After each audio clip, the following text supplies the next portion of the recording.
अभी तक हमने कंटिन्यूटी की बात करी है सिर्फ पॉइंट्स पे, ठीक है। अब हम बात करेंगे continuity in an interval. Continuity in an interval, interval की बात करेंगे,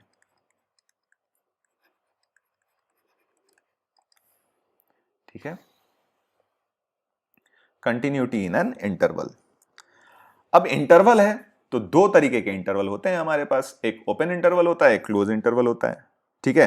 तो अगर हम ओपन इंटरवल की बात करते हैं यहां पे हम बात करते हैं सबसे पहले ओपन इंटरवल की।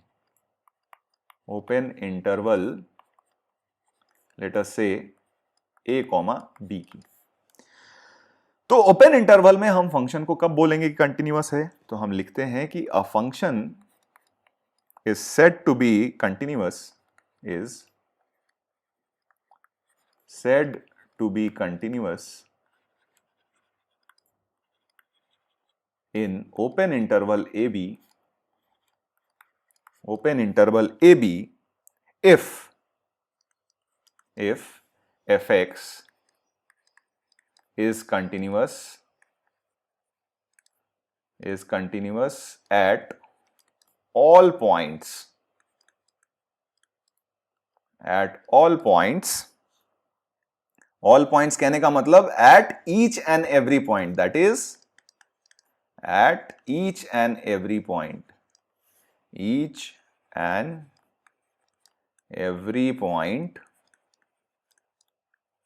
of a, b। यानी a, b के बीच में लाई करने वाले हर पॉइंट पे अगर हमारा फंक्शन कंटिन्यूअस है तो हम फंक्शन को कहेंगे कि ओपन इंटरवल a, b पे हमारा फंक्शन क्या है, कंटिन्यूअस है। समझ में आई बात? बहुत आसान है, बिल्कुल भी इसमें परेशानी नहीं है, ठीक है। अब बात करेंगे हम लोग क्लोज्ड इंटरवल की, ठीक है। क्लोज्ड इंटरवल की,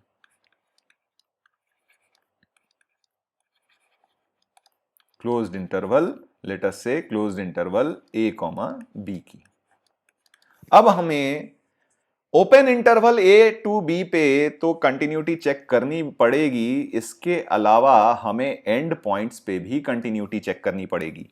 यानी इसके लिए आपके पास a function fx is said to be continuous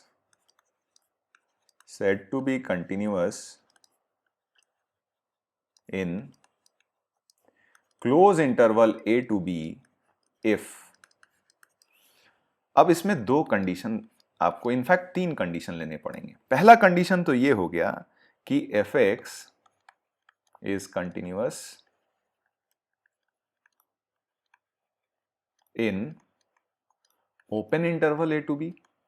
यानी कहने का मतलब a और b के बीच में जितने भी पॉइंट्स हैं हर पॉइंट पे हमारा फंक्शन क्या होना चाहिए, कंटिन्यूअस होना चाहिए। सेकंड पॉइंट, अगर हम a की बात करें तो a में देखिए आपका लेफ्ट नेबरहुड नहीं है, तो हम सिर्फ राइट नेबरहुड की बात करेंगे। लेफ्ट नेबरहुड नहीं है यानी सिर्फ राइट नेबरहुड की बात करेंगे। यानी हमारा right hand limit at x is equal to a should be equal to the value of function at x is equal to a। तो इसको हम लोग कहते हैं राइट कंटिन्यूअस। तो हम लोग लिखेंगे fx is right continuous at x is equal to a।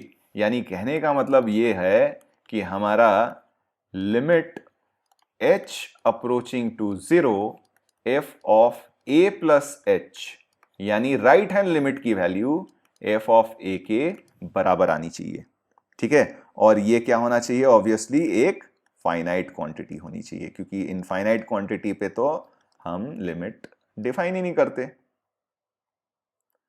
ये हमारी एक फाइनाइट क्वांटिटी होनी चाहिए।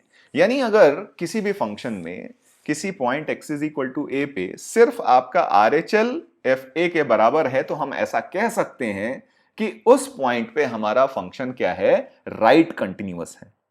और तीसरा पॉइंट हो गया कि अब जब b की बात करेंगे तो b का राइट नेबरहुड नहीं है, यानी जो भी है हमारे पास लेफ्ट नेबरहुड है, तो हम कहेंगे कि फंक्शन b पे कंटिन्यूअस तब है जब fx is left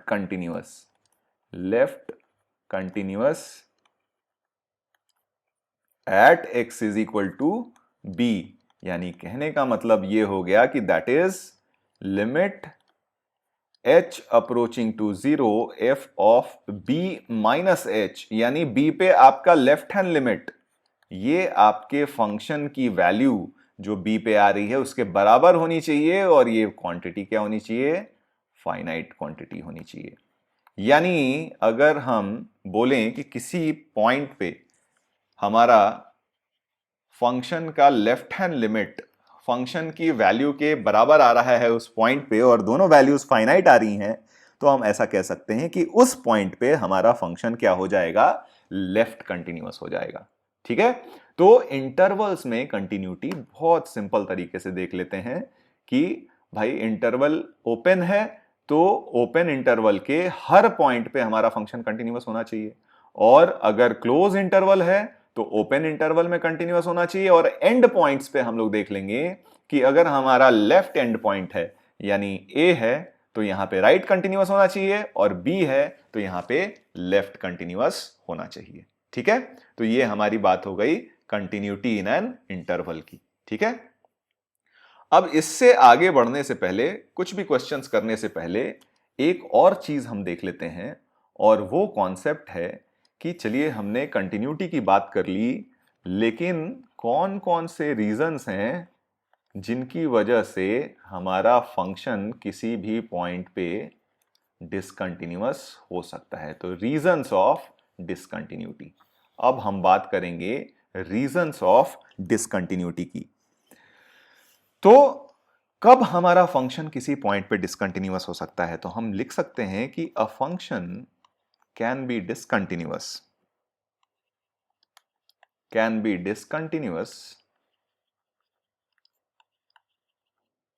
eight x is equal to a। किसी भी पॉइंट पे x is equal to a पे हमारा फंक्शन डिसकंटिन्यूअस कब कब हो सकता है?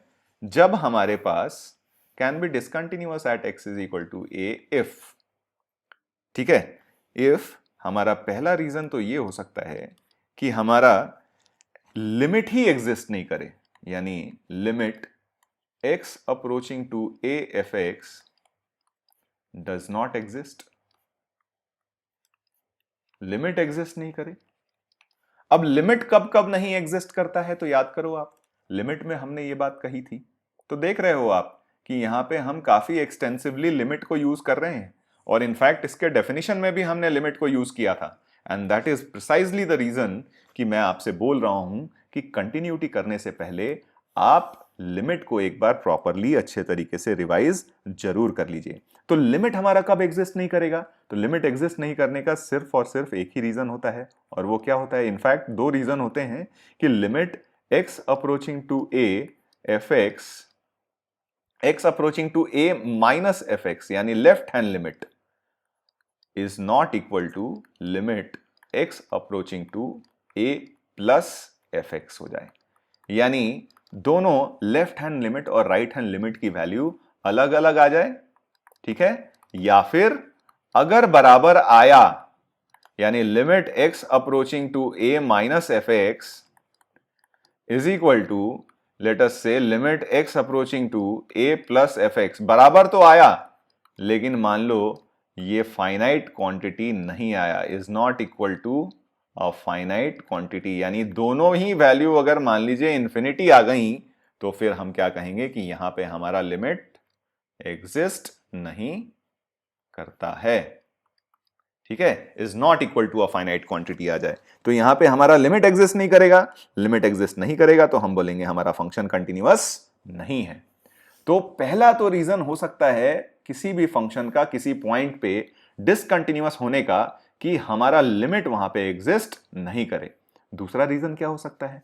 दूसरा रीजन ये हो सकता है कि लिमिट एग्जिस्ट करे, ठीक है, लेकिन ये जो लिमिट की वैल्यू आई वो उस फंक्शन की वैल्यू के बराबर नहीं आए, है ना। यानी कहने का मतलब दूसरा रीजन ये हो सकता है कि limit x approaching to a f x exists exist करने का मतलब आपका left hand limit right hand limit दोनों फाइनाइट आया और दोनों बराबर आया, but is not equal to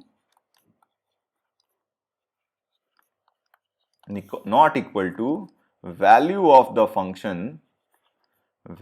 of the function at x is equal to a, that is fa।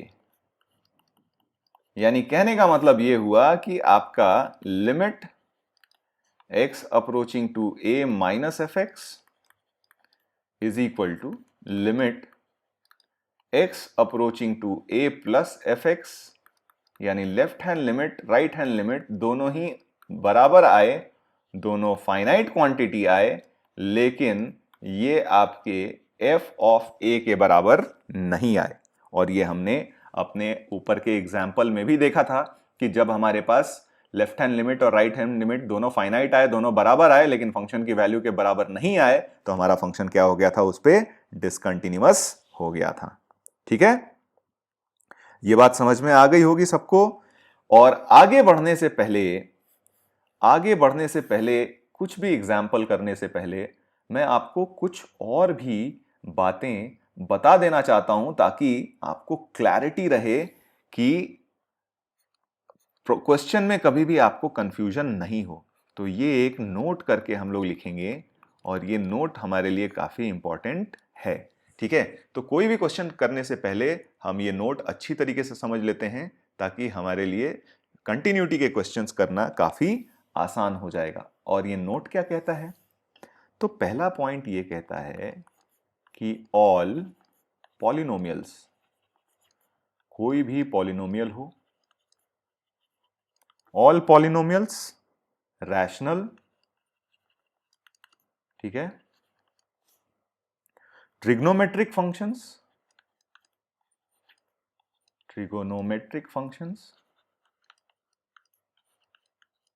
Exponential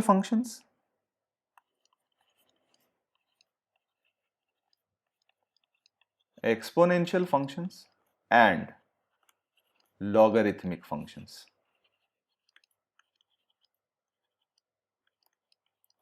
All polynomials, rational functions, rational functions, trigonometric functions, exponential functions and logarithmic functions, ठीक है, are continuous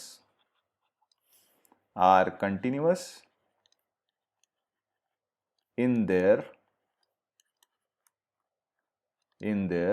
respective domains।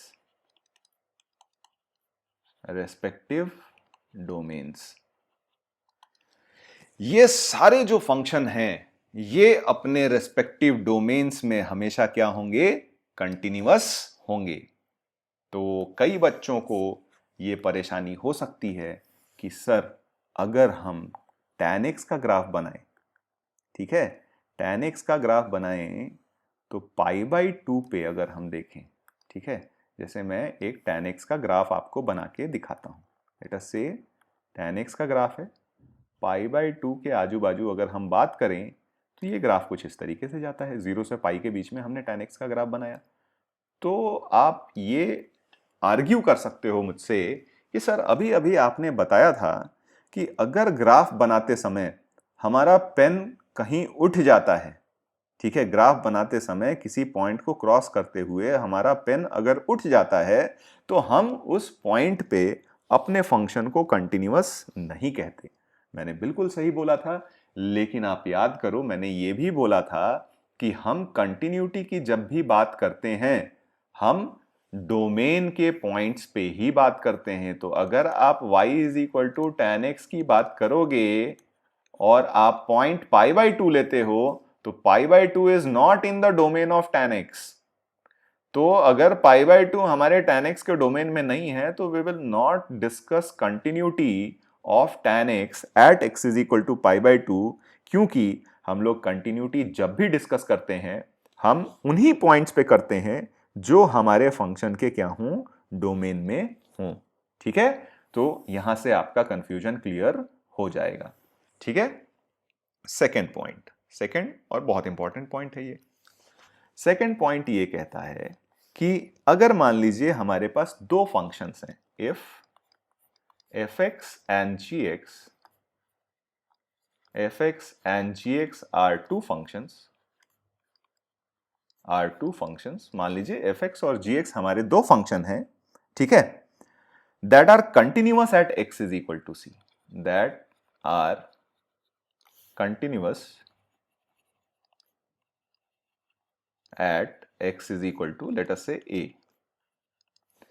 अगर हमारे function fx और gx दो ऐसे function हैं जो किसी point x is equal to a पे कंटिन्यूअस हैं, ठीक है, तो इनके कॉम्बिनेशन से अगर हम फंक्शंस बनाते हैं, इसके कॉम्बिनेशन से फंक्शन बनाते हैं, जैसे मान लीजिए पहला फंक्शन हमने बनाया लेट अस से h1x, एक फंक्शन बनाया जो k टाइम्स ऑफ fx है, जहां k is a constant, k क्या है हमारा, एक कांस्टेंट है। तो क्या ये फंक्शन कंटिन्यूअस होगा x is equal to c पे? तो ये बिल्कुल कंटिन्यूअस होगा, ठीक है, ये कंटिन्यूअस होगा at x is equal to c पे, ठीक है। अगर हमने दूसरा फंक्शन h2x बनाया जो इन दोनों फंक्शंस का या तो सम हो या फिर डिफरेंस हो, ठीक है, fx प्लस gx हो या फिर fx माइनस gx हो, तो ये भी आपका क्या होगा, कंटिन्यूअस होगा at x is equal to a की बात चल रही थी, तो x is equal to a, ठीक है। अगर तीसरा फंक्शन हमने बनाया h3x जो इन दोनों फंक्शंस का क्या हो, प्रोडक्ट हो, ठीक है, तो क्या ये फंक्शन हमारा कंटिन्यूअस होगा? बिल्कुल कंटिन्यूअस होगा, तो ये भी हमारा कंटिन्यूअस हो जाएगा at x is equal to a, ठीक है। अब बात आती है कि सम कर लिया हमने, डिफरेंस कर लिया, प्रोडक्ट कर लिया, सर रेशियो कब लोगे? तो चलिए रेशियो ले लेते हैं। अब हमने एक फंक्शन बनाया fx अपॉन gx करके, क्या ये function x is equal to a पे कंटिन्यूअस होगा? ये कंटिन्यूअस होगा लेकिन विथ अ कंडीशन, ठीक है, this will be continuous at x is equal to a if, condition आ गया, g ऑफ a की वैल्यू 0 नहीं होनी चाहिए। अगर g ऑफ a की वैल्यू 0 हो गई तो फिर हम इसकी कंटिन्यूटी की चर्चा नहीं करेंगे, क्योंकि फिर a हमारा फंक्शन के डोमेन में ही नहीं आएगा। हमें पता है कि डोमेन निकालते समय हमें यह इंश्योर करना होता है कि हमारा डिनोमिनेटर कभी भी 0 नहीं हो, ठीक है। तो अगर आपने रैशनल फंक्शन इस तरीके से बनाया है fx अपॉन gx करके, तो यहां पे आप अगर ये इंश्योर कर देते हो कि x is equal to a पे हमारा डिनोमिनेटर 0 नहीं है और हमारे फंक्शंस fx और gx दोनों ही कंटिन्यूअस हैं x is equal to a पे, तो फिर हमारा ये फंक्शन जो हो जाएगा वो x is equal to a पे क्या हो जाएगा, कंटिन्यूअस हो जाएगा, ठीक है। तो this is how we define continuity, ठीक है। तो ये सारे पॉइंट्स अगर आप ध्यान में रखते हो तो फिर आपको कंटिन्यूटी निकालने में कभी भी कोई परेशानी नहीं होगी।